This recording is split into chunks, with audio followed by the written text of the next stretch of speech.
Kollywood box office వద్ద ఇప్పుడు ఒక భారీ వ్యాక్యూమ్ ఏర్పడింది. దశాబ్దాలుగా తమిళ సినిమాను ఏలిన దళపతి విజయ్ రాజకీయాల కోసం సినిమాలకు గుడ్ బై చెప్పడం, రజనీకాంత్ వేగం తగ్గించడం, అజిత్ తన పర్సనల్ ఇంట్రెస్ట్లకే ప్రాధాన్యత ఇవ్వడంతో అక్కడ ఒక పెద్ద స్టార్ పవర్ గ్యాప్ కనిపిస్తుంది. సరిగ్గా ఇదే సమయాన్ని మన టాలీవుడ్ స్టార్ హీరోలు పక్కా ప్లానింగ్ తో వాడుకుంటున్నారు. తమిళ తంబిల నాడి తెలిసిన అట్లీ, లోకేష్ కనకరాజ్ వంటి దర్శకులతో అల్లు అర్జున్ చేతులు కలపడం, ప్రభాస్ భారీ బడ్జెట్ సినిమాలతో చెన్నై మార్కెట్ ను టార్గెట్ చేయడం ఇప్పుడు హాట్ టాపిక్ గా మారింది. గతంలో మన సినిమాలు కేవలం డబ్బింగ్కే పరిమితమయ్యేవి.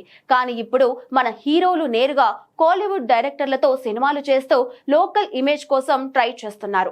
రామ్ చరణ్, ఎన్టీఆర్ వంటి వారు ఇప్పటికే పాన్ ఇండియా క్రేజ్ తో అక్కడ పాగా వేయగా, మహేష్ బాబు కూడా తన తదుపరి చిత్రాలతో రేస్ లోకి వస్తున్నారు. తమిళనాట మాస్ పల్స్ పట్టుకునే సరైన హీరో లేని ఈ టైంలో మన స్టార్స్ అక్కడ ప్రమోషన్లపై ఫోకస్ పెంచితే కోడంబక్కంపై తెలుగు జెండా ఎగరడం ఖాయం.